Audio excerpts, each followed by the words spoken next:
Live. All right, welcome everybody. This is it, the grand finale. We had our championship races in Phoenix. Now we are going to have our finale of this show, the last one, forever and ever. Amen. Rest in peace. Till death do us part. This is it, the final episode of the Loose Lug Nuts. We are here. I am joined, as always, by Aaron Simmons, Zachary Brandevold, my fellow Loose Lug Nuts, and we have got an honorary guest tonight, one of our most loyal viewers, somebody who's been with us since almost the beginning.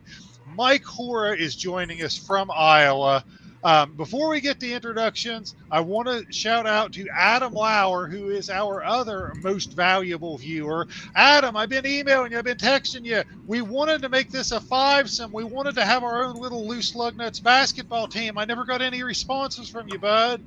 So we would love to have had you in here for the finale, but I am glad to see you're tuning in. I'm glad you're okay. I was actually really just more worried about your overall well-being than you being on the show. But let's get to the introductions. Let's go around the clock here. Aaron, how are you this evening, my friend? Doing very well. Still not going back to work yet. Doctor still wants me to be out for another few weeks to kind of take a look at my work-related injury, which yay! I have more weekends off. But unfortunately, I'm still not able to go back to work and at least get a full paycheck. So that sucks, but hey, I can't say I'm too disappointed in that. But yeah, I'm doing all right so far. All right, let's keep working away around the card. Earl is with us tonight, another longtime viewer. Good to have you with us, Earl. Let's keep going around the clock. Mike, our special guest, our honoree, our most valuable viewer. First person who we ever showed a comment of his on the air. How are you tonight, Mike? How are you? How is Iowa? Iowa? It's creepy. It's warm out. Same here. I walked outside and got real scared because it's about 60 degrees and no wind, so we're probably going to get throttled here in about an hour. Yeah. I know that feeling. Well, hopefully, whatever ominous weather's headed your way, at least holds off till the show is over. Is that a throwback Dale Earnhardt shirt you're wearing there? Is that from like the days of his first NASCAR championship? Yes, it is. This is another Father's Day gift that I got from the old lady. Nice. Oh man, pretty sweet looking, pretty sweet. Very nice. I was trying to find an old high school NASCAR shirt that I'd wear all the time, but I think the baby got a hold of it probably, and it's now in his crib. I don't know. Yeah, you're not seeing that again. Nope, it's his. Yeah. All right, Earl saying he won his annual championship. Now you got a picture, Earl, there of you behind the wheel of a real car. So are you saying you won like a real racing championship, or are you saying you like won like a fantasy league or something? Because that makes me think you are a real race car driver. Seeing that photo you got there. While you're giving me a response to that, Zach, how are you doing this evening? I'm doing really well. Work was a little bit difficult, but we got everything done. And let's see, got my brother's in town right now, so it's been really nice to catch up with him. He's living in Colorado now, so I don't get to see him very much. So he's in town, which I love. And we've been doing we went to the GoPro Motorsports Park that Justin Marks owns this past weekend, and it was a lot of fun. It wore me the heck out. And I actually used to race in an outdoor karting league, and I'm telling you, that was probably I've never felt as sore as I had coming off that cart after 3 races. That was brutal, but fun. Definitely a lot of fun. Cool. All right, real quick, before we get into racing, I got to ask you, how did your brother-in-law, Skywalker, 7'1", Micah, do? I know they've had at least one exhibition game. How did he do? So he's done well in the exhibition games. They actually just had their first season opener at Queens College here in Charlotte. So we were all able to go and watch him play. Unfortunately, they did lose on a heartbreaker by 1 point. Couldn't get the tip in late. but he did pretty well. He did pretty well for sure in his first game. He's actually starting, which is awesome, as a freshman. So pretty cool. Cool, definitely. All right, let's get into things that go fast that have motors. So let's start talking about the race reviews, and let's talk about the truck race. So truck race, first one out of the gate, and actually probably the best race of the weekend. So your 4 championship contenders were Zane Smith, Chandler Smith, Ty Majeski, and Ben Rhodes. So you're coming into this with Zane Smith, Front Row Motorsports, probably the underdog of the group. Ben Rhodes, who is the defending champion, and I don't want to say he limped his way in, but man, we didn't see much out of Ben Rhodes the second half of the season, but he didn't make any mistakes in the playoffs, and he had a great first half. So he got there. You got Chandler Smith representing KBM, and then the hottest guy out there, Ty Majeski, who's won 2 out of the last 3 races. It was shaping up to be a good battle. But Zane Smith absolutely just came in and grabbed that championship by the throat, said, "It's mine. You're not taking it from me." He unloaded fast, and he was the fastest truck all weekend. Fastest in practice, fastest in qualifying, set on the pole. Won stage 1, won stage 2, won the race, left no doubt in anybody's mind that the right guy was going home with that trophy, that he had the best truck. The only real drama we had at all, at the very end, Ben Rhodes throws a Hail Mary, takes 2 tires with about 15 or 20 laps to go on a late caution, gets some track position. Zane Smith does get shuffled back, but he had enough laps to work his way through traffic, came up, won the thing.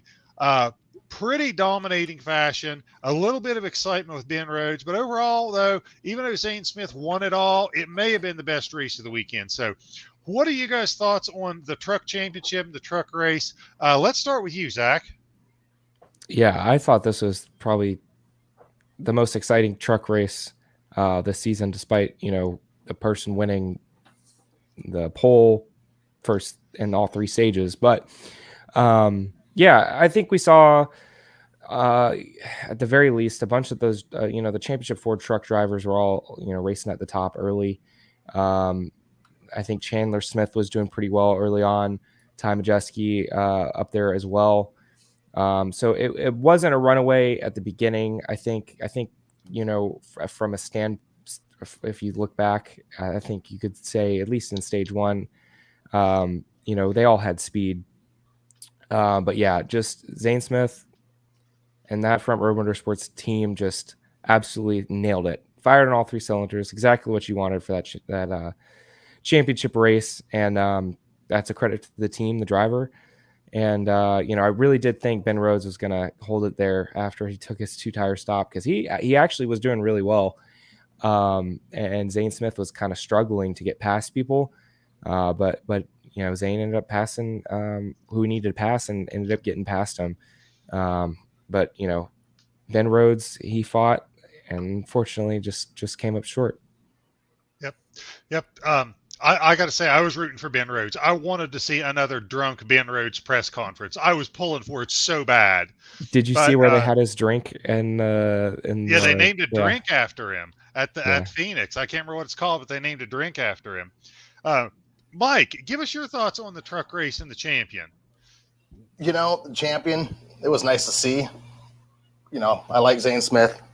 It was a little bit of a shocker. I was rooting for Majeski until he went sideways. What was that? Down the old front stretch, new back stretch, where he went sideways and bounced off the wall. Yep, just threw it in there. I mean, I didn't have any money on Rhodes or anything like that. I was shocked to see him do so well there at the end. I didn't think 2 tires would be a good strategy. Yeah, it was kind of a Hail Mary move, but he almost pulled it off. Yeah, it was probably the best race of the weekend. Yep. Aaron, what do you got to say? Yeah, pretty much I have the same sentiments as everyone else here. Nobody had anything for Zane Smith all night. I mean, he was clear that he's going to win the championship unless he blew a motor or got involved in a wreck. So great job for Zane. He got it. He earned it. It sucks for Ben Rhodes and Tom Majeski. I was really hoping Tom Majeski would get up there and just pull some sort of bonsai move to win the race, but Unfortunately, it didn't happen. But still, good try for Ty. Hopefully, he'll get something else worked out for next year, and hopefully he'll be back in the championship hunt for next year. Yep, I think the championship next year, you're going to see some new faces. I think this Lane Riggs, if he comes out, is going to be good. I think Taylor and Tanner Gray are going to be good. I think you're going to have some really talented young guys. So I think it's going to be a fight for the championship next year among some really good. Corey Haim's going to be good, but we can that's a different topic. Let's transition over to the Xfinity race, and it seemed like as the weekend went on, the winners got more dominant. Okay. So next we have Ty Gibbs, who also sat on the pole and led the most laps. The only time that Ty Gibbs really looked vulnerable is there was a few restarts where people got under him. And there was a point in the first stage when on a long run, it looked like he might be vulnerable, that Noah Gragson had something for him. But as it turned out, as the race wore on, Ty Gibbs was not just fast on the short runs. He was fast on the medium runs. He was fast on the long runs. Maybe the most surprising thing is that Ty Gibbs made it to the end of the race. I remember seeing Steve Letarte. I think he was talking with Dale Jr., and he said, if Ty Gibbs sees the end of the race, I will lose all faith in driver humanity. Meaning that these drivers are all talk and no action, that they talk a big game, but nobody actually wants to put a fender to anybody.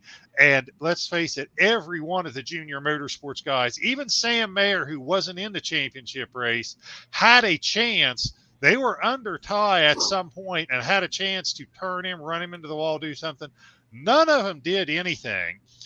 So you can say that's a class act to them. To Ty's credit, after all the crap he has taken, he did race clean in the championship race, but he had the fastest car. He won the race, pretty much was the fastest from the time they unloaded as well.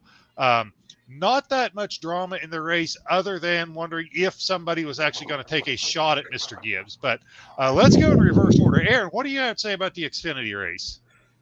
I was just surprised that, again, Ty made it out alive. I sincerely thought that somebody was going to put a fender to him. I thought that he's going to get turned by somebody coming to the final few laps.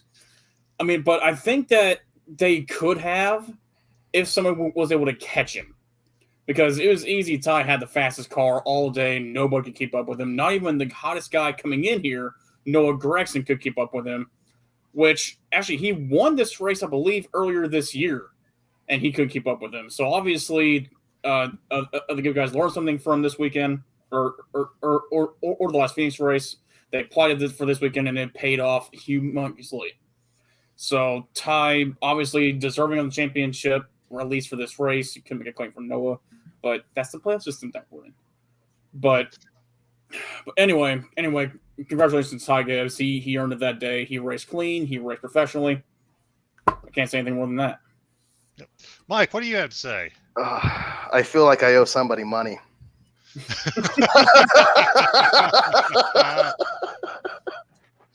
Honestly, I was shocked at how clean Ty ran. I didn't believe it. I couldn't believe it. I was almost dumbfounded. I'm shocked he made it past lap 3 with that same sentiment. I mean, with the amount of crap that Gibbs has gotten away with this year and no real retaliation towards him, I'm dumbfounded. Yeah. But I remember Dale Jr. coming out and saying on his podcast, "Whoa, thank you, Mike. Thank you, Mike." I said I owe money. Coming out and saying that, got to show this on the screen. Mike gave us $30. Thank Mike. Hey, thanks, Mike. Wish you were here, buddy. He told his guys not to wreck Gibbs, and I really thought that was a strategic error. I think that if you want to give your guys those instructions, you give them those instructions, but you don't make it public. Because that told Gibbs he was in no danger and he could race extremely aggressively and comfortably around him. But they did follow orders, which somewhat surprised me, especially Noah Gragson, knowing this is his last race for junior motorsports. There's no repercussions really if he didn't follow orders. But Zach, what did you think of the race? Give us your impressions. Yeah, I think it was actually a pretty interesting race. I loved it, actually. yeah, like much of you guys said, I think I was surprised that he raced as clean as he did. I'm surprised that nobody raced him harder than he did. I remember Sam Mayer on one of the last couple laps. He got really close to Ty Gibbs, and I thought, oh, this is the shot here. Like Noah's right behind Ty, and all he needs is for Sam Mayer to, slow him down or, bump into him a little bit. And I was a little bit surprised that that didn't happen. Granted, Sam was driving a very injured car. But yeah, ultimately that didn't matter. And Ty Gibbs ended up winning, and deservedly so.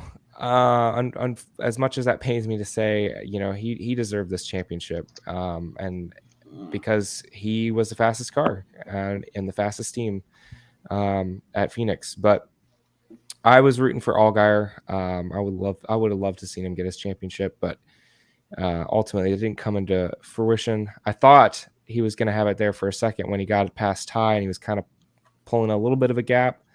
But ultimately his long run speed wasn't there. So, I thought overall pretty good race. I would say pretty good race.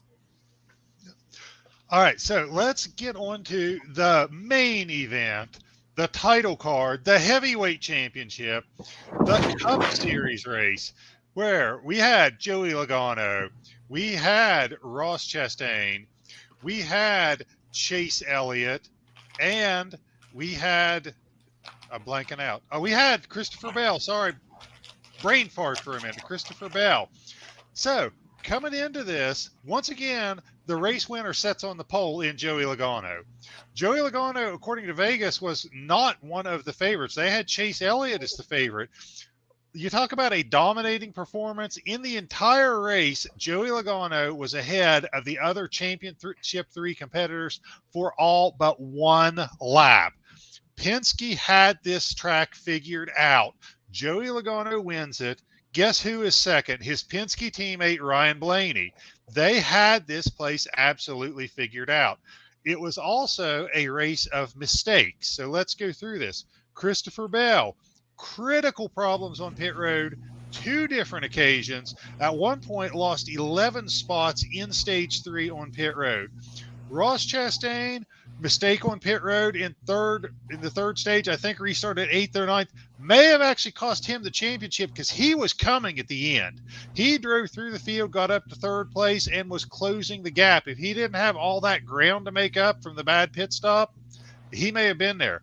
Chase Elliott early on looked like maybe he had something, maybe he didn't. Questionable pit strategy early on made him hustle just to stay on the lead lap. But he got into it with Ross Chastain, and all the crap we give Ross Chastain and all the bad things he's done with contact with people, that truly looked like a racing incident. If you had to put blame on anybody, I think it goes on both of them, but probably more on Elliott. It really looked like Elliott was the one who kind of came into Chastain versus the other way around.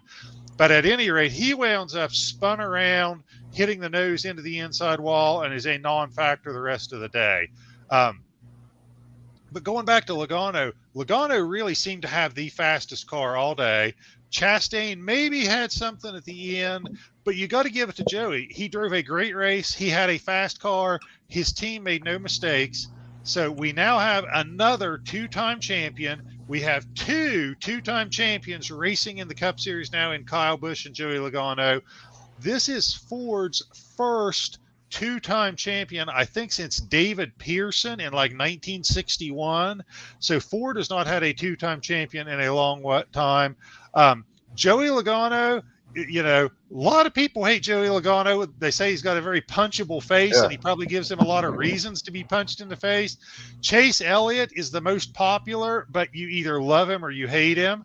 Ross Chastain is the same way, probably was more hated than loved until just the Martinsville race.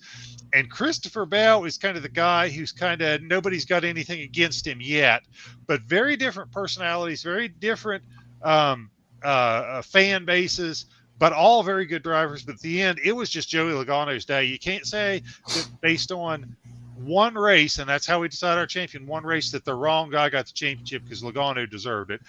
Mike, let's start with you on this one. Oh, hold on. Let me wake up from that race. Yeah. Jeez. And what's horrible about it is I make that joke, and if it wasn't the championship race, it would have been an awesome race all around.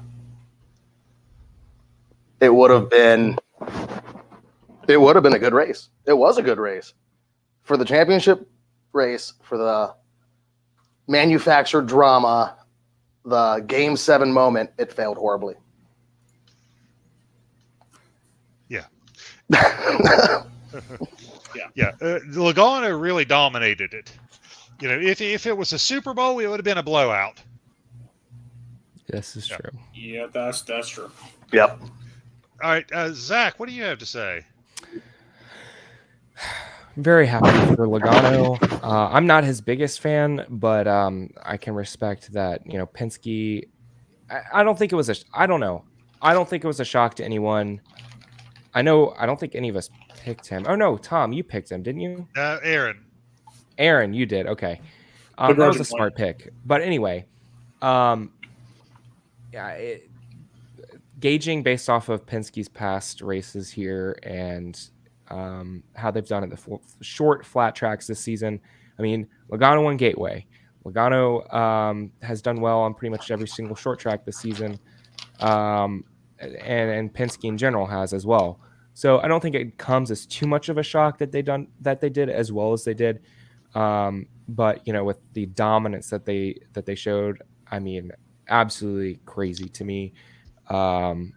They had everything and then some. So, you know, I think Christopher Bell there to the end probably was going to challenge Logano the most, and then obviously what happened. Actually, I don't know if anybody was knew this, but because I don't think they aired it, but the rear tire changer for Christopher Bell got his finger stuck in between the wheel nut and the wheel and tightened it into the wheel.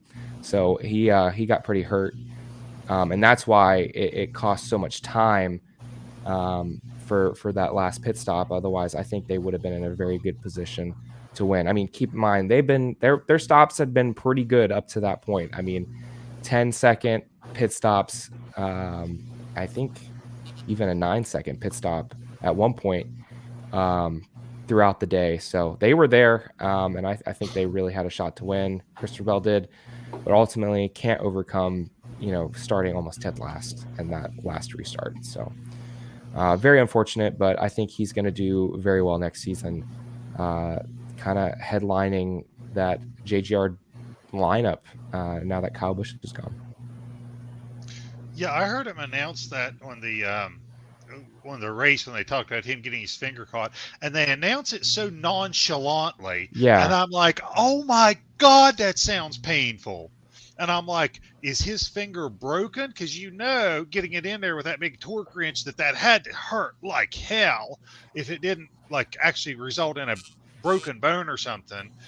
Man, they said it so nonchalantly on there. Definitely tore some skin. Well, there was another one that they didn't mention even on the broadcast.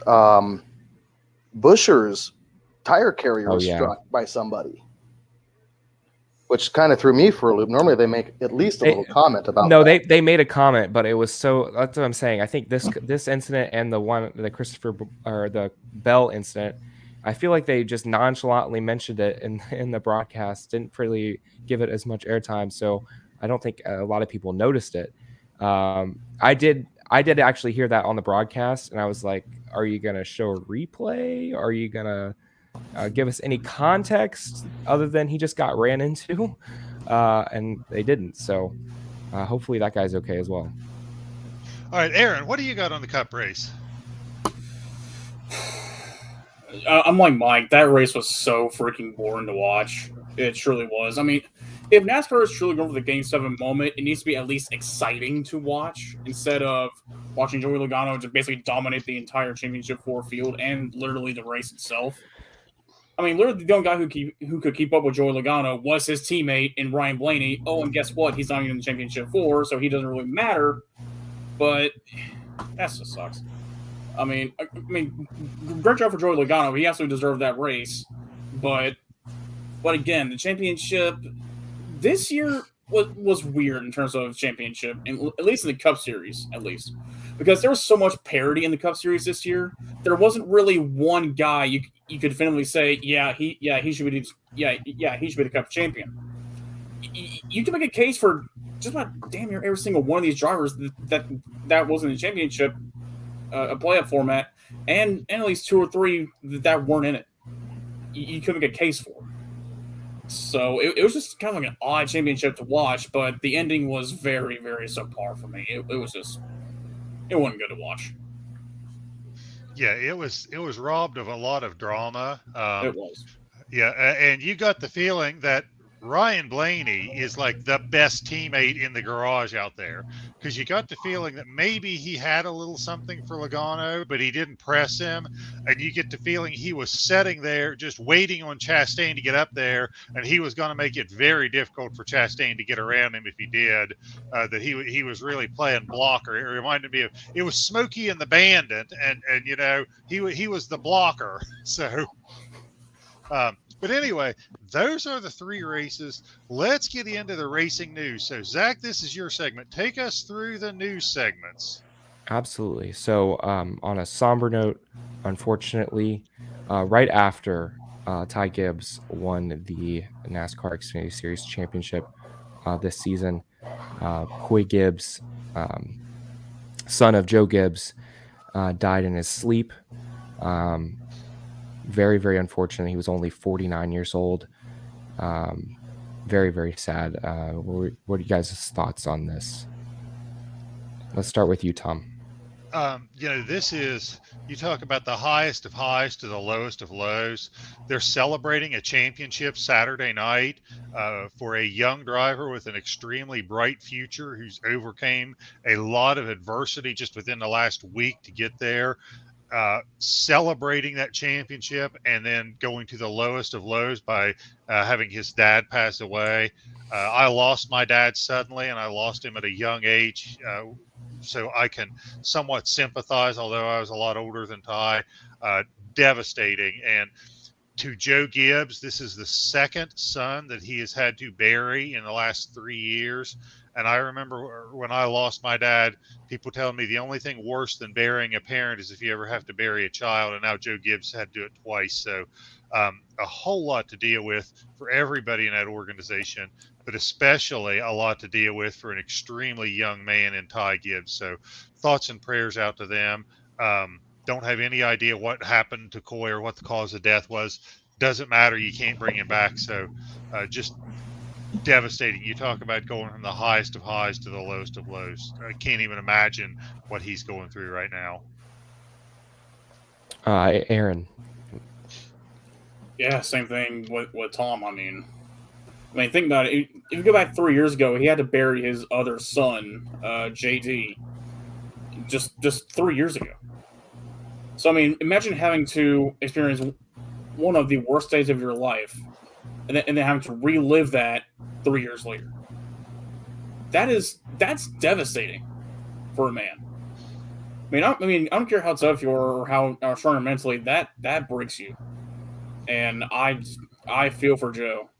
I really do. He seems like such a kind man, but man, I wouldn't wish that. I wouldn't wish that on my worst enemy. I really wouldn't. Mike, do you have anything?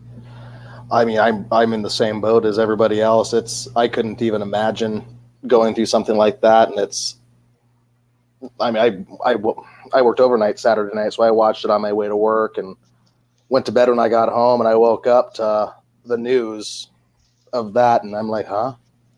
Thinking it was a parody account or something like that. So it kind of makes you wonder who's going to end up running Joe Gibbs Racing after Coach goes. Because if I'm not mistaken, Coy was next in line. Yeah. Just very unfortunate, and my thoughts and prayers definitely go out to the whole Gibbs family, and What a terrible. Just that's awful. Yeah, nothing else. I mean, my words are not going to console you, but yeah, just hopefully they are able to find peace. But moving along, Jimmy Johnson is finalizing a deal to obtain part ownership, and actually they finalized a deal to obtain part ownership of Petty GMS and he's going to compete in select races for 2023. What are you guys' thoughts on this? Aaron, let's start with you. He's back. For those that hated him just like I did as a Gordon fan, I didn't like him. He's back. Like it or not, he's back. You know, I over the course of this year, it's been kind of rumored that Johnson would kind of be back in NASCAR. We know that Hendrick and especially Jeff Gordon was really trying to push for him to be back, at least in the Hendrick stable, because, you know, he's a national oddity. But going to Petty GMS, I did not see that one coming. I kind of really thought that he'd either go to, of course, Hendrick, where he basically built his career, or to Trackhouse to maybe run the 91 car for a few races. That seemed like the most logical fit, if not for Hendrick.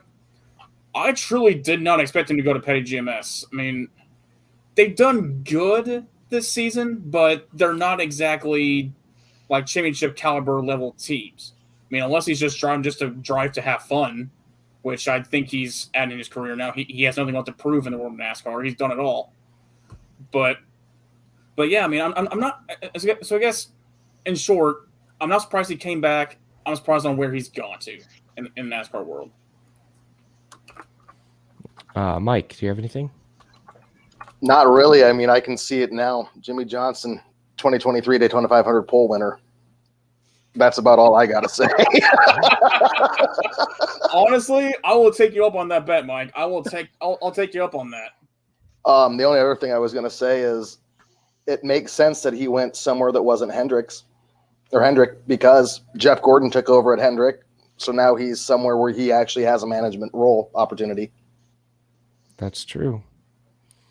That is true. I didn't see, one would think that he'd go back to Hendrick, but I didn't see him being in a managerial role at Hendrick with everything going on there. I'm a little surprised that he's going to Petty GMS. I don't know. I mean, I guess it is a, Chevy team. Now you have 2 7-time champions working together, which is really cool. They also have, Noah Gragson coming over. So I think there's some junior motorsports ties there that have yet to be unveiled yet. That could be a way for maybe junior motorsports to get into NASCAR Cup Series racing. So that's something to look at for sure. But, I've never been Johnson's biggest fan as a Carl Edwards fan. So, good for him. I guess I'm happy to see him back in racing now that Carl Edwards is retired, and I don't have to have an opinion on that. But it's even cooler, I think, to see him part owner of a team in NASCAR. So moving right along, let's see here. Menards will follow Brandon Jones to Junior Motorsports in 2023, leaving JGR, excuse me. What are you guys' thoughts on this, Tom? I think this is very interesting, and I don't know if one is related to the other or not, but Menards could not have been happy with the way that Martinsville race ended. To have their chance to have their car in the championship taken out by somebody in the same organization, they were pissed. If I was the Menards CEO, I am on the phone with Joe Gibbs cussing him up one side and down the other when my car got wrecked. So the fact that they followed Brandon Jones over to Junior Motorsports is not a surprise to me.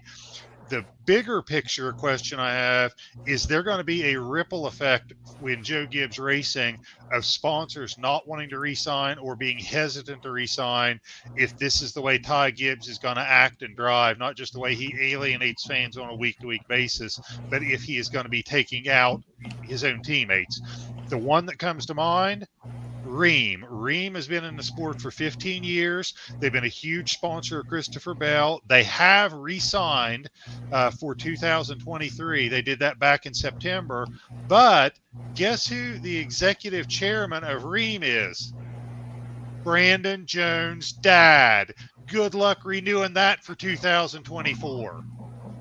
Yeah. So I just wonder if we're going to see Joe Gibbs starting to struggle to find sponsorship with the actions of Ty Gibbs, and there's going to be ripple effects of this. So I think this might be the first of several stories of this nature of Joe Gibbs losing sponsorships over the next several years. So I think this is a bigger story than maybe what it looks like right now, because it may be a trend developing. Aaron, what about you? Great job for Brandon Jones for getting sponsorship for next year. That's pretty much my thought about it. Customer really is a blow to Joe Gibbs, but that's all we've got on it. What about you, Mike? I don't really got much to say other than this probably won't be the last one because of Gibbs. Yeah. Nope. Yeah. I think that's it for JGR running. I forget 3 cars. I think they're probably going to have to go down to 2 with losing that big of a sponsorship unless they go with a paid driver.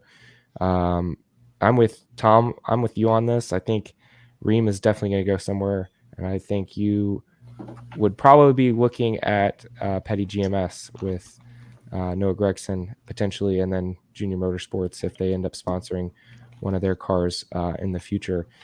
Wouldn't be a shock to me. But anyway, our last news story of the day: Kyle Busch Motorsports announced a change to Chevrolet officially. I think we all knew this was going to happen, and they will have some new drivers for their teams or for that team, and Chase Purdy and I'm blanking on the other driver. Jack Wood.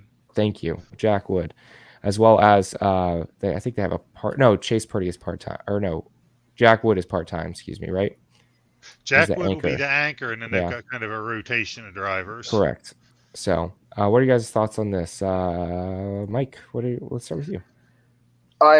It's going to be a burning ship for the first couple of years. I mean, has any of the guys done really anything in the truck series or even ARCA prior to that? Jack Wood was in a Nice truck, and he did pretty terrible. That point, wasn't he the Nice caution last year? I think he was kind of like a majority of the cautions this year. It was this year. Yeah. What about you, Aaron? I mean, it's gonna. Yeah, I'm like Mike. It's gonna be rough for the first years, especially with that driver lineup. I mean, I think the only positive driver that they have is Tanner Gray, is it? No, not him. No, he's locked Chase up Purdy. with Tricon, yeah. You're probably talking about Chase Purdy. Yeah, Chase Purdy. And even then, yeah, I don't know.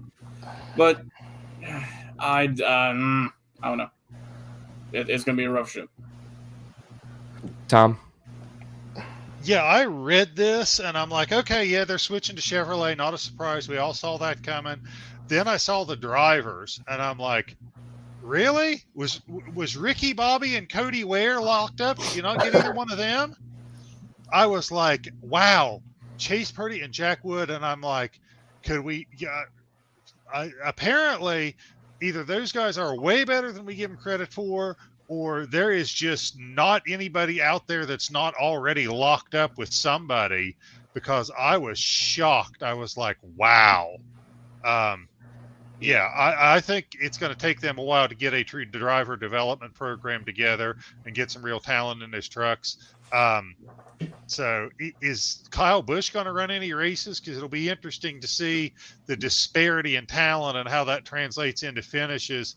If you see Kyle Busch running up here in those trucks and Chase Purdy and Jack Wood running down here. So I don't know if he's planning to run any or not, but I was like, According to the wow. article, it says that the Bush will run on occasion, so he will be in the truck for an unspecified amount of races. I would assume probably about 5 is the limit.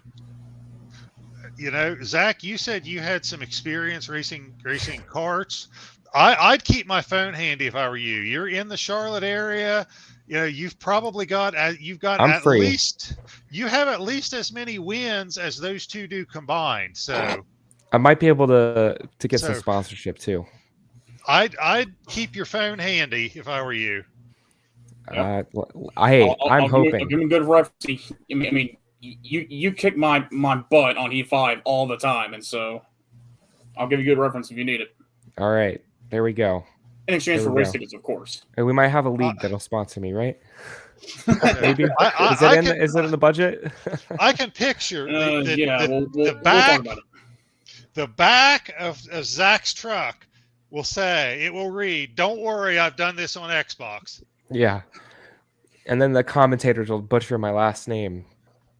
Even though it's Zach Brandy Vult. Yeah, that's his without fail. Everywhere I go. How do you say this? Spell it out in your head. Anyway, regardless. Zach, look up. I have no sympathy for you. What do you think life is like living with this last name? True. This is very true. Anyway, so I hate the driver lineup. Hate it. I cannot overstate it enough. Chase Purdy, 2 top 10s on the year. I think his teammate maybe he didn't have a teammate this year. No, Tyler Ankrum, sorry, 16 in the 16 truck. Finished 12th, while Chase Purdy finished 16th with only 2 top 10s. Meanwhile, Ankrum had 8. So same vehicle, different results. And then when you look at it, Jack Wood in a he was in a GMS truck, which crazy that he wouldn't be doing better in a GMS truck. He ends up finishing 18 points ahead of Austin Wayne Self, who missed the last 6 races of the season. And 0 top 10s, 0 top 5s, no wins, and 7 DNFs, which ties Haley Deegan and Spencer Boyd for the most this year. So, Kyle Busch, have fun. Good for you. I mean, very obvious that all of these drivers that were there were Toyota drivers, and they were relying a lot on Toyota sponsorship. Chevy did not help them out at all here. So hopefully it only gets. I mean, honestly, I can say this: it only goes up from here. But yeah, that's the news. That's the news for this week. Zach, let me help you out here, okay? If your phone rings and it's Kyle Busch and he starts asking you, okay, and he asks you, you say, "Yes, I am Carson Hocevar's stepbrother," okay?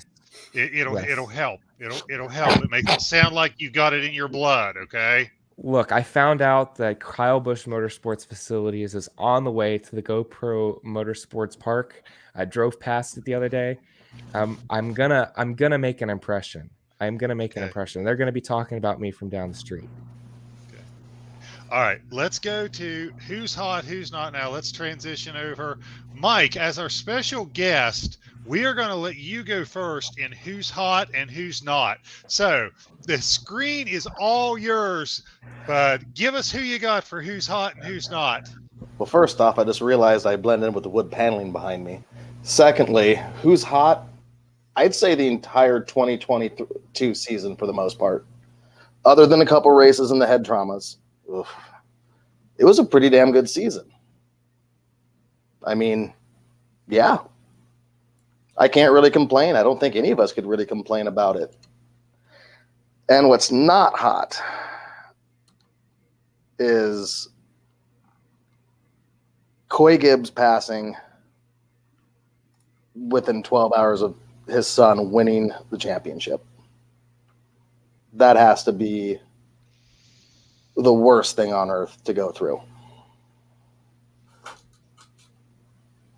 Yeah, I can't get over that.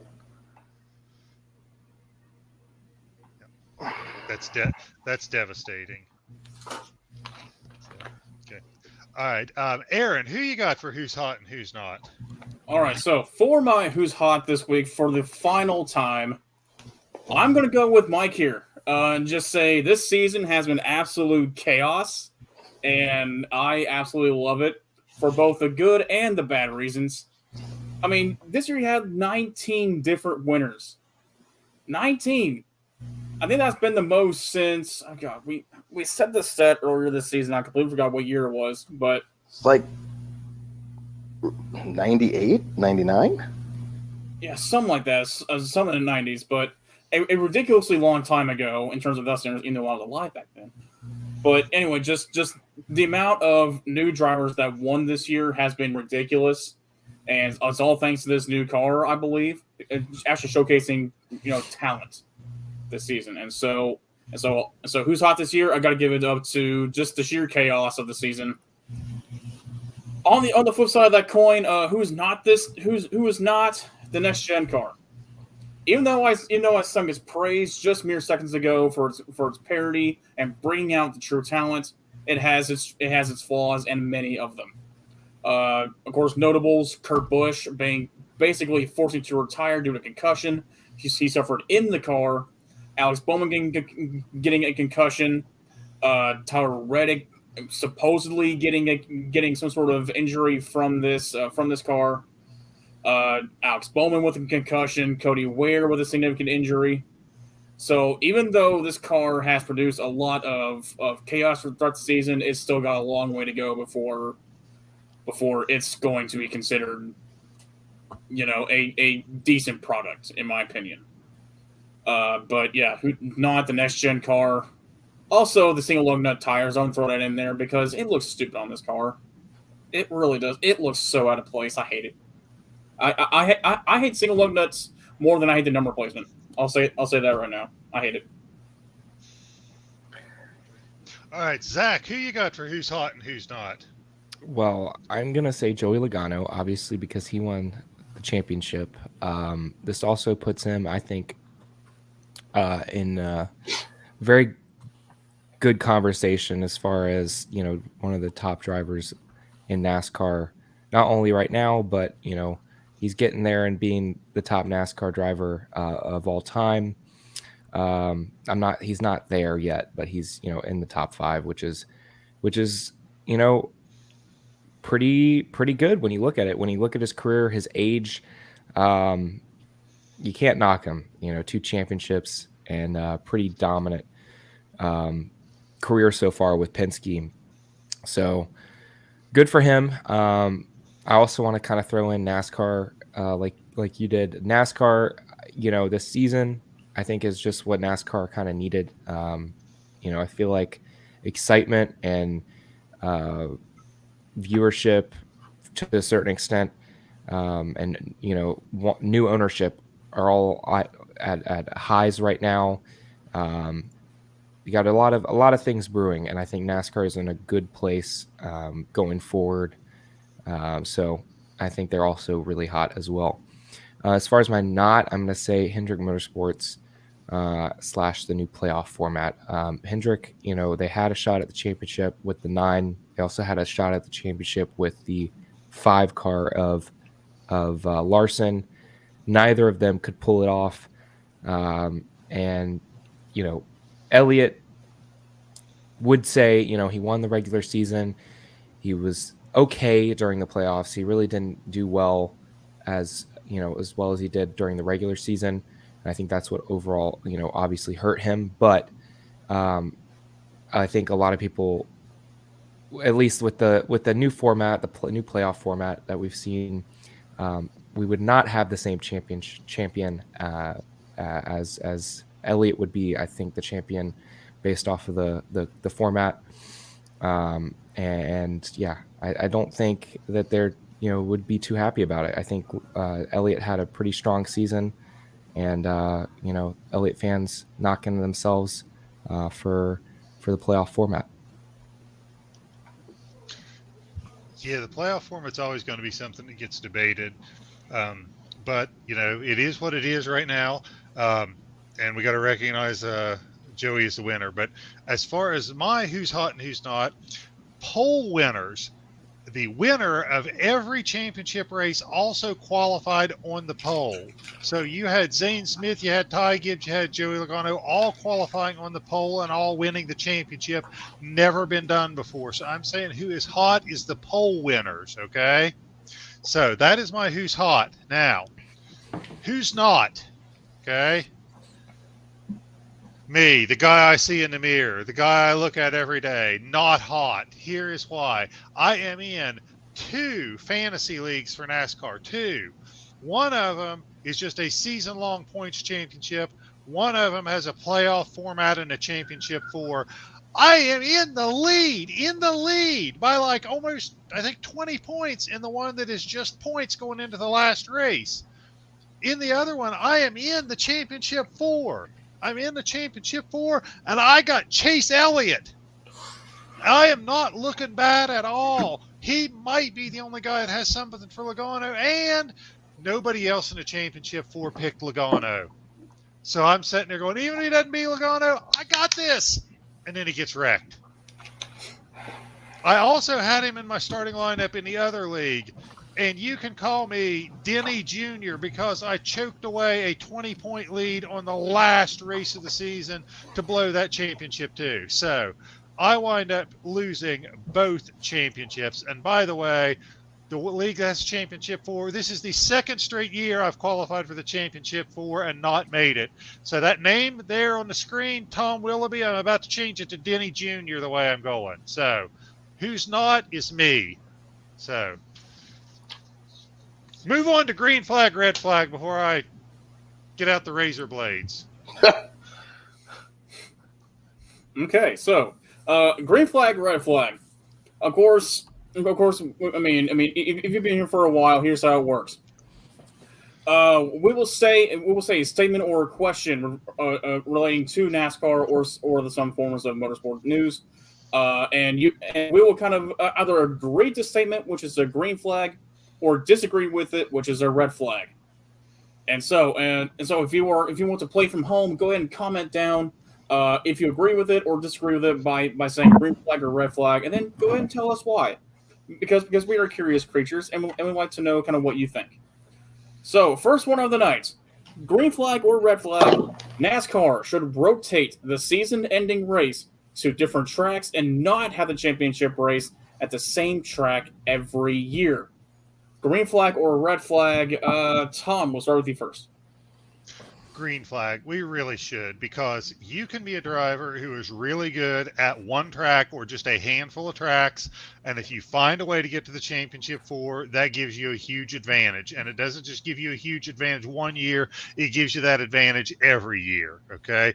Jimmy Johnson was great at Homestead. That played a huge role in his 7 championships. Let's rotate this around. Okay. Last 5 Phoenix races, guess who has the best average finish? If you guessed Joey Logano, you guessed right. An 11, a second, a third, a first, and an 8th. So the track favored Joey Logano. That's fine. Every track's going to favor some driver, but let's not have it favor the same driver every year. Let's move it around. Now, I'm not saying you put the season-ending championship race at a road course or at a plate track or at a fun-sized plate track like Atlanta, but move it around so that the same people don't have the advantage every year when we go to the championship. So green flag all the way. Okay, Zach, what say you? I say green flag as well. And along the similar lines that Tom said, it does get. I didn't mind it being at Homestead every single year, but it somewhat got predictable. I mean, to be fair, though, everyone does have the same set of, standards coming in. Okay, this can be the championship race. We got to focus on that track and that setup. But in the same time, I think it would be interesting to move it around to different cities, just to give other tracks and other tracks and other fans the opportunity to be able to attend. So I think on that note, I think it should be changed. Okay. Mike, what do you think? Green flag. Although I wouldn't mind watching just one championship race at a restrictor plate track, but I enjoy that kind of stuff. I'm sure you do, man. All right. In my ruling, I will also have to say green flag. It keeps things fresh. It keeps things, real kind of spiced up here. I mean, Phoenix, even though it is kind of like a decent track to race on, it's not good, but it's not bad either. It's kind of like right in the middle. It's not a good championship track. It's truly not. I mean, the only part where it's somewhat fun to watch is if there's like a pack of cars going into what is now turn 1 and going through the dog leg and kind of like reconvulsing before they hit turn 1. That's the most fun part about Phoenix, to be honest. But if you kind of like rotate the track every year, it gives other people at least some sort of mystery as to who's going to win the race. But I'm kind of like Mike here and saying just screw it, put it at a super speedway track and just let them have at it. Because at least at that point, it'll be at least somewhat fun to watch instead of one guy just dominating the entire event and we all know who's going to win unless he screws up. So I would say green flag, but please make it Daytona Talladega because that would be so much more fun to watch. Hey, it'd be the only caution-free restrictor plate race. No, it won't. Let's be real here. No, it won't. All right. Okay. So wait. So I want to add to this 2 things. One is I think you've got enough warm weather locations that you could rotate it around. You've got Auto Club that's going to be a short track. You got Phoenix. You got Las Vegas. You got Homestead. Plus, it's not that cold in November, and a lot of places in the South. Richmond may not be a bad option at some point. I'm not saying I want us to go to Pocono or Michigan in November, but I think you've got a lot of warm weather places that make it an option. And I will submit or say to you, okay, that, if I can do it here, the wide parts and the 6 wide on the restarts is not the coolest part of Phoenix, okay? The neon cactus flag indicator at the start-finish line is the coolest part of Phoenix. If you haven't seen it, that's the coolest part. It's green, it's yellow, it's red, whatever flag they are under, it changes colors. That, to me, is the coolest part of Phoenix. I love that. I check that out every time they show it on TV. So that, to me, is the coolest part of Phoenix. Sorry, go ahead. Keep us going. I retract my statement that you make a very good point. That is the best part of Phoenix right there. Where else can you see a neon cactus that changes colors? Nowhere. And if you say Texas, you're wrong. Anyway, moving on to number 2. Green flag, red flag, number 2 of the night. NASCAR now has 2 active multi-time champions in Joe Logano and Kyle Busch. If you were ranking them based on their overall wow, I just went dumb for a second. Overall Cup career, who do you rank higher? Green flag for Kyle Busch or red flag for Joey Logano? Zach, we'll start with you first. I feel like this is a trick question to a certain extent. To me, I would say Kyle Busch. Winning the championship after all of his adversity, after breaking his leg, that took a lot. And I rank that pretty high, in high regard, that championship in high regard for him. Also, I think he is the most complete driver. I mean, I know we're talking about Cup career, but in general, Cup skills, we see him very often not make mistakes, and I'd be very shocked to see kind of what the average is as far as, top fives, top tens, and stuff like that end up being. But I would think Kyle Busch has the nod on Joe Logano as far as that goes. But for me, I would definitely put Kyle Busch ahead of Joe Logano. Okay, Mike, what do you think? KFB, green flag. Okay. Tom, will you go for Kyle Busch as well? I'm going to go for Kyle Busch, but if you're looking at just the Cup career, I think it's a lot closer. I think he is 4 years older than Joey Logano. So if you're grading it by the end of their careers, it may be even closer or it may swing the other way, but he's got more wins. Okay. They're tied on the number of championships. But to me, Kyle Busch has just had an overall bigger career to this point. Now he's got about 4 or 5 more seasons as far as considering he's, I think, 37 and Logano's 32. But just based on the fact that they're 2-time champions, they're both Hall of Famers, both great drivers. But right now, at this point in time, I think Busch's resume is more impressive, mostly because he's got more wins.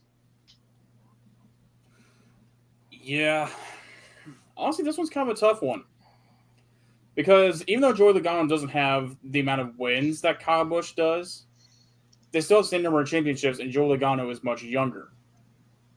But if we're going for on their overall Cup career, meaning from when they started to now, I would have to say Kyle Busch is up there.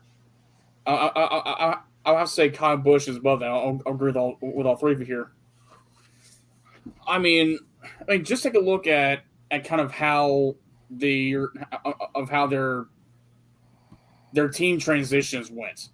When Kyle Busch left Hendrick, it was kind of like a speculative move because at that point he was still kind of this arrogant, airhead who wanted to be the best and talked and nonstop talking about how he's the best and should be the best. But then he goes to Joe Gibbs Racing, kind of odd, but ever since he signed with Joe Gibbs Racing, he's been nonstop the best driver in the field, period. But then Joe Logano, when he left JGR and left for Penske, people thought he was kind of a risky move because at that point, Logano hasn't proven really much of anything. If anything, he was kind of this young mid-pack driver, may not have much of a career, but then he signs with Penske and he goes off on the entire field. But yeah, I'd say green flag. I'm going with Kyle Busch in this one because I guess at the time he was the most sought after hire when he went from Hendrick to Gibbs and then now from Gibbs to RCR. So I'd say Kyle Busch. Okay. We agree on everything tonight. Yeah, we got to end the show. This has got to be the last show because we actually agree on everything. Pretty much. And then got a Ryan Free down here saying black flag. Both are garbage. Of course he does. Of course he does. Don't worry, man. I saw your comment. I wanted to laugh at it, so I got it in there. All right. Green flag, red flag, number 3 of the night. There you go. All right. So, number 3 of the night. Joey Logano will join Tony Stewart and Darrell Waltrip as a 3-time champion before Logano retires. Green flag or red flag? Mike, we'll start with you. As much as I hate to say it, this pains me, green flag, I really do think he does get that 3rd championship. I'd even go as bold to say in the next 4 years. All right, one puts more money down on that, Mike. Nope, go to hell. Hey, Mike, don't sugarcoat it. Don't sugarcoat it. Tell us what you really think. Daggone, man. A simple no will suffice, but okay. My feelings are hurt, bro. Come on. All right. Tom, what do you think? I'm going to say green flag. He's 32, maybe just turned 33. He's probably got a minimum of 8 to 10 competitive years left where he is at the top of his game and can compete with anybody. He's in good equipment, and it doesn't look like Penske's going to take a downturn anytime soon. I do worry a little bit about Roger Penske being 81 and there not being an obvious heir there to take over. But he's in good equipment. He's got a history of qualifying for the championships. If it's an even year, he makes it. And I think this is his 4th or 5th championship 4 appearance. The stage is not too big for him. He capitalizes when he gets there. Although he would tell you he should have 3 already with 2020. And it's just a matter of the odds. He makes it to the championship 4. He doesn't choke it away when he gets there. He's got probably 10 to 12 more chances to get there. Putting it all together, one of those times having things go his way, the odds are in his favor. I'm going to say green flag. Okay. Zach, how about you? I'm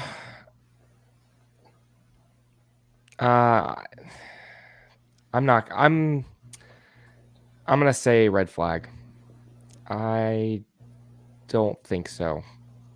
I don't. I think with the new car, at the very least, I think we've seen a lot more parity. I don't know. It's hard. It's hard.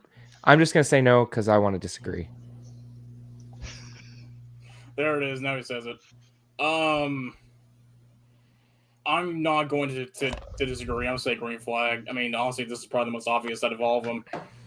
I mean, Logano, I'm not going to be as bold as say he has 10 more years left. I'm going to say he has at least 5, possibly 7 more competitive years left in him. I mean, granted, yeah, he's in his early 30s, but we kind of saw where Kyle Busch is, where he's starting to fall off. Kevin Harvick, he has kind of fallen off since 2020. But yeah, I mean, drivers are starting to fall off now, kind of are getting earlier and earlier where they're starting to fall off now. And Joey, he's not there yet, but he's getting closer and closer. And so I'm going to say green flag. He's definitely going to be another champion. He's in Penske equipment, one of the best equipments out there in the NASCAR field. And I don't think Penske is letting him go anytime soon. Yeah, I think he's going to do it. It's kind of a no-brainer for me, at least. Ryan Free saying unless he pulls a Mark Martin. He can't pull a Mark Martin because he's already got 2 championships, so he can't pull a Mark Martin. So, even though Mark should have like 4 championships right now, more than that. All right, Aaron, keep us going. What is our last green flag question? This is the last one. I say last. This is the last one ever. This is the last one, period. So make your opinions heard, America. Make them heard. Vote down in the comments right now. Green flag or red flag. This is not up for debate. But what is up for debate is this last question. Menards has announced that they are leaving JGR and following Brendan Jones to Junior Motorsports, as we've already discussed. Will Ty Gibbs' on-track actions drive away sponsors from Joe Gibbs Racing? Green flag or red flag? Mike, we'll start with you first. Because it's the last show and I've been yelled at for this many times, I'm going to say yellow. Get out of here. Go. Get out of here. Yellow? No. Here's why. It can go I can either way. remove you from the stream with one click. I'm just saying. I hope I'm going to say green, but I hope it's red flag. You come on to our show and you pull yellow flag on us, Mike. Hey, come on now. Come on, man. Okay, so explain. Let's hear your thought process here. My thought process is going back to aforementioned events from this past weekend. This might be a maturing moment for him. And my camera is really screwed up here. All right. Anyway, Tom, what do you think? I think green flag. I think that if they had not already signed an extension, Ream would be gone. Because Brandon Jones' dad is a big shot there. So I think Ream is a big supporter of NASCAR and will stick around the sport, but I think they're gone. Okay. And I look at it the opposite of Mike, the events of this past weekend. Now probably the person who had the best chance at talking logic to Ty Gibbs, who could help him mature, who could be the voice of reason and maturity, who could be the person who could hold him accountable, is now gone.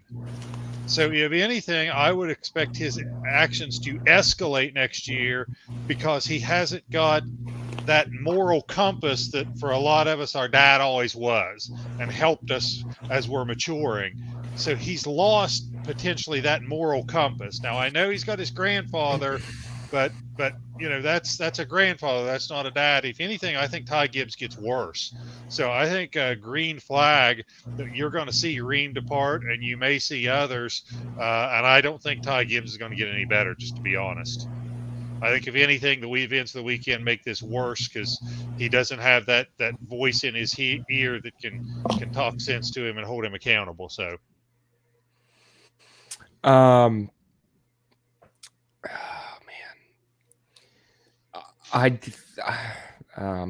don't think it's going to be Ty Gibbs, in my opinion, that'll drive sponsors away.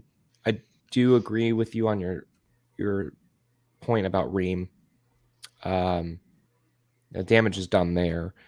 So, I very think it's possible that they leave. But as far as other sponsors, I don't believe so. A lot of Joe Gibbs Racing her sponsors are business to business.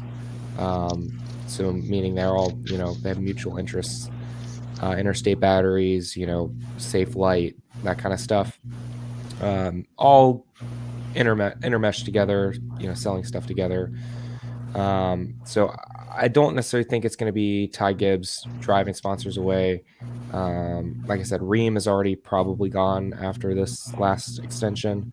But other than that, I don't see it.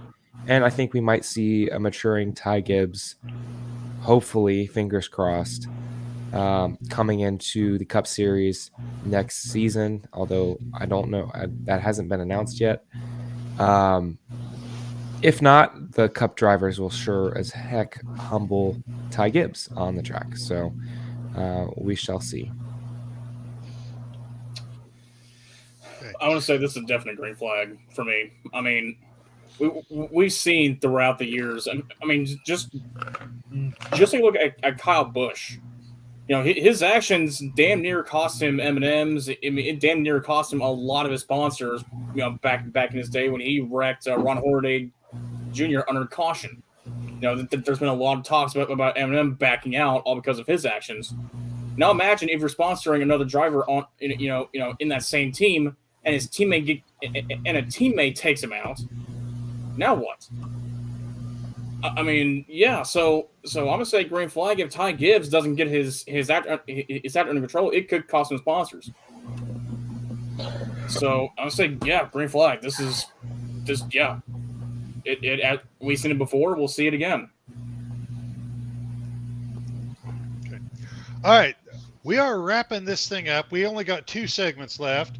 One of them is going to be a prediction for next year, where each one of us makes a prediction for next year. Hopefully, the bolder, the better.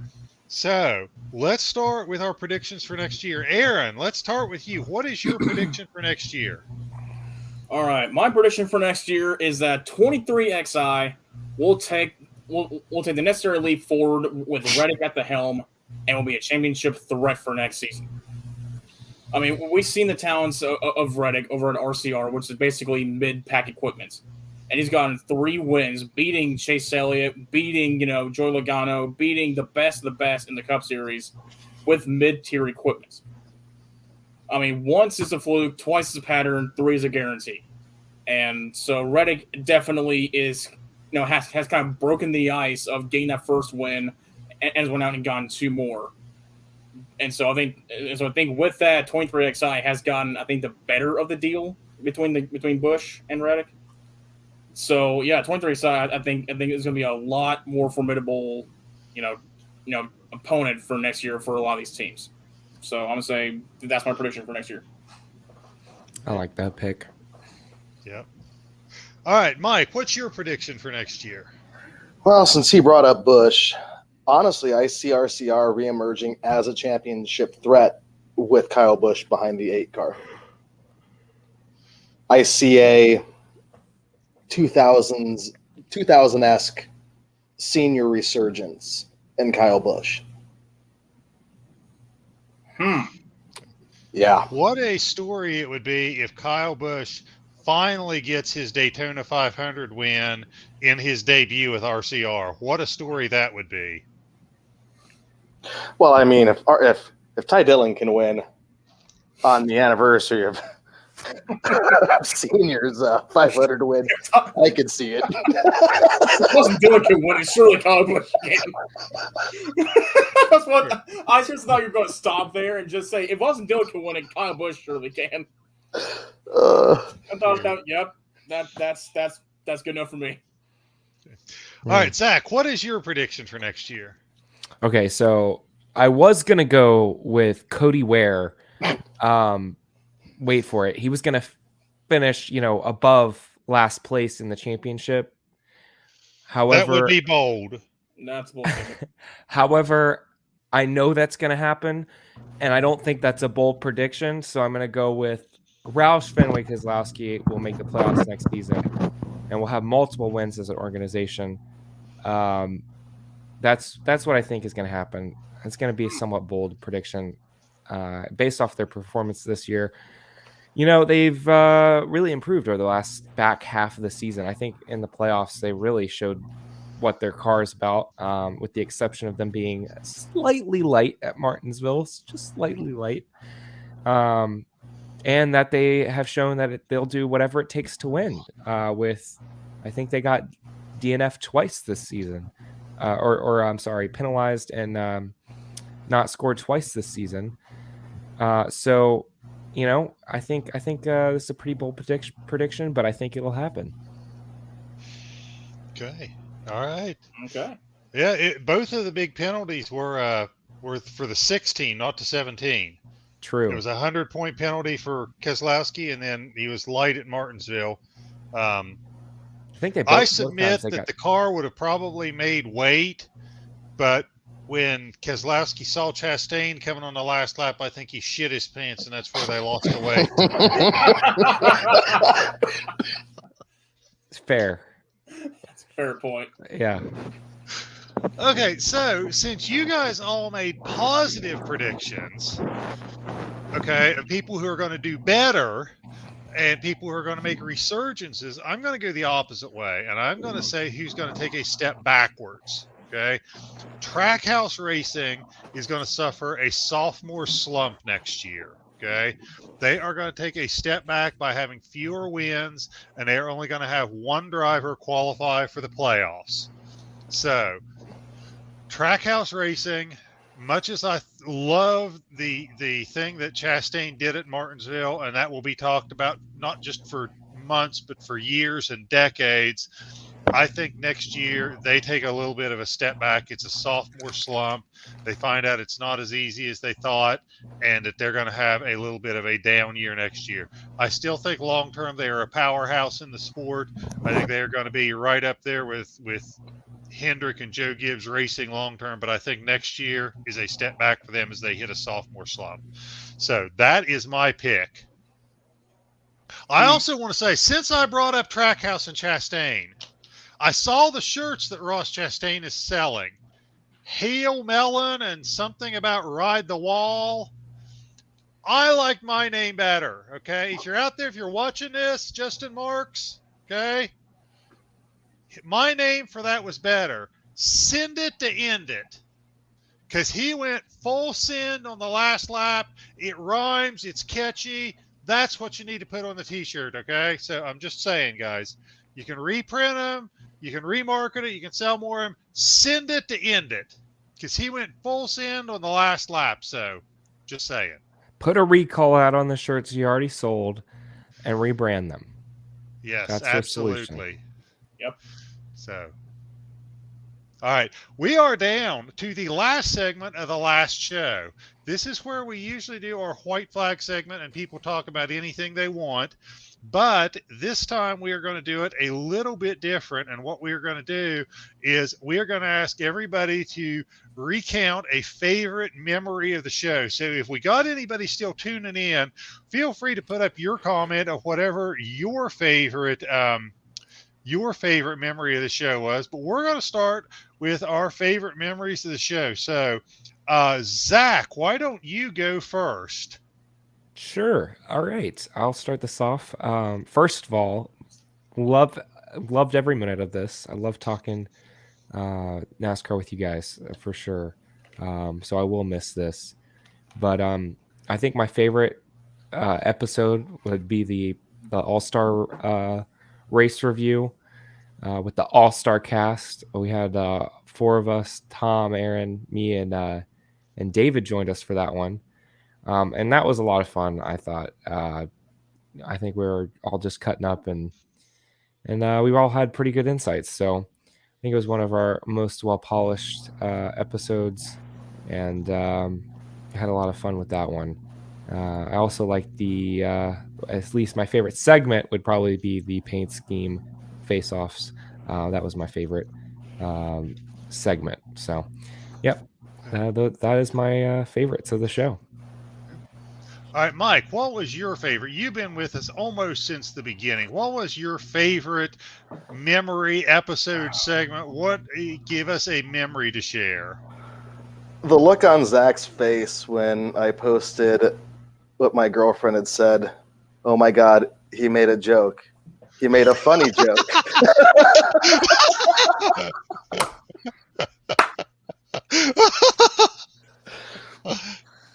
Oh, okay. We were just as shocked as you. We were just as shocked. I could feel the hatred brewing after that comment, and I'm shocked to be sitting right here, right now. Look, I didn't vote for you to come on, all right? Much less be next to me. Oh, that's fair. You should have switched me and Aaron.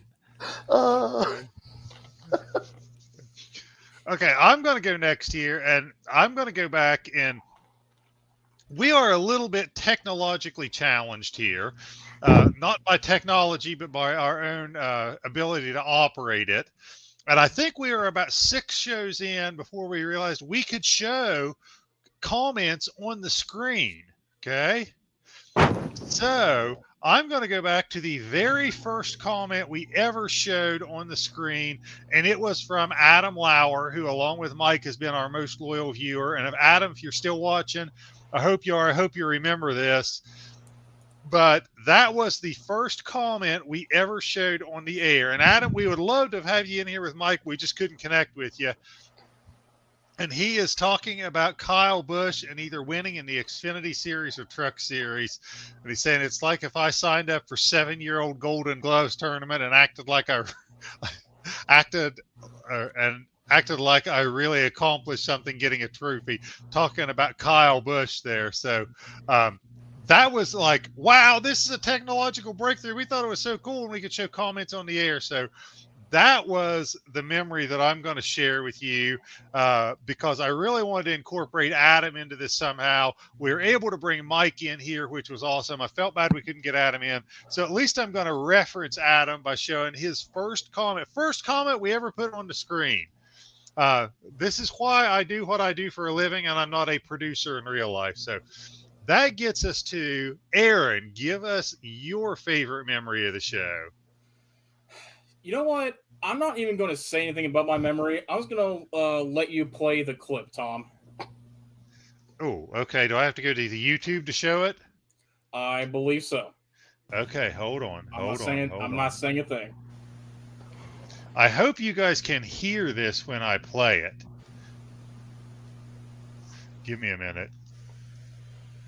See, that once again, technological stuff. We're baffled by it. For all at least I'm viewers, baffled by it. You'll know what clip I'm about to show. I think I know what you're about to show. Mike, shut up. So, Silence. I'm a dragon. So am I the only one not in on this? Oh no. Can you guys hear it? Oh yes. Now I know what you. Okay. Look, you even This got is the our same. paint even- scheme face-off, which Zach said he loved. You even have the same smile as you did just a few minutes ago. There it is. There's the best moment of this entire show. It's the hands in the face. It's the hands in the face that make it the down, best. down in the bottom left-hand corner. If you will see that. I'll have you know, my wife tricked me into this, and I've not held a grudge longer than this photo. She said, "No, Zach, you got to look serious," and I was like, "I look disgusted in that photo, not serious. I look disgusted." You know what? Let's watch that one more time. One more time for all time's sake. One more for the row. Oh, I mean, that's so perfect. That is so perfect. Hey, I'll gladly switch places with him. Honestly, I would too. I don't know if I'd be wearing. I don't know if I'd be wearing those fuzzy hats, but. Oh, come on! Of course you would. Of course you would, Zach. Okay. Forgot mine today. That was funny. Had some to choose from. Man, it sounds like my kids are going to come through the damn ceiling. That's why I keep looking around, by the way. If you're a drywall fall down, then I'm pretty sure you got your answer.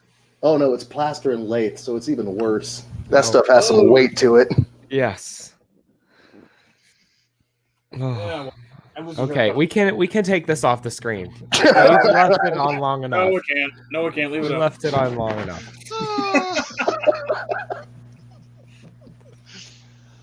Now, if you don't know what episode that is, I'll get you the episode right now. That was the Las Vegas race review. If you are wondering if anybody wants to go ahead and watch it, that was our paint scheme face-off, which has always been one of our most popular segments. But we snuck that in at the end. Okay, here's the story. I was at work and I was working, and as I just caught like a glimpse of Carson Hocevar's little graphic on there as the truck was going around the front stretch, and I seriously, I looked for just a split second, and I swear to God, I saw Zach like on that graphic. I thought, wait, hold on, why is Zach there? And then looked over, and then looked over was Carson Hocevar, and I told Tom, later on that day, it's like, hey Tom, do me a favor, look at Carson Hocevar and then look at Zach, and tell me if they're not the same person. And he was busting a gut, laughing. Oh, and when Aaron showed it to me, I ran with it. I'm like, oh, we have to do something with this. And then we started stalking Zach's Facebook page and couldn't find any good photos. So that's when we incorporated Haley into this to get Haley to get us a photo. And Haley went above and beyond. Haley didn't just get us a photo. She took the Carson Hocevar photo and made him do, the same pose. I mean, Haley went above and beyond to help us out on that one. Haley, you're the MVP of that clip. I hope you know. You are the MVP. I hate you. And folks, unfortunately, that's why the show is ending. Zach just pure freaking hates us. And I'm getting a divorce.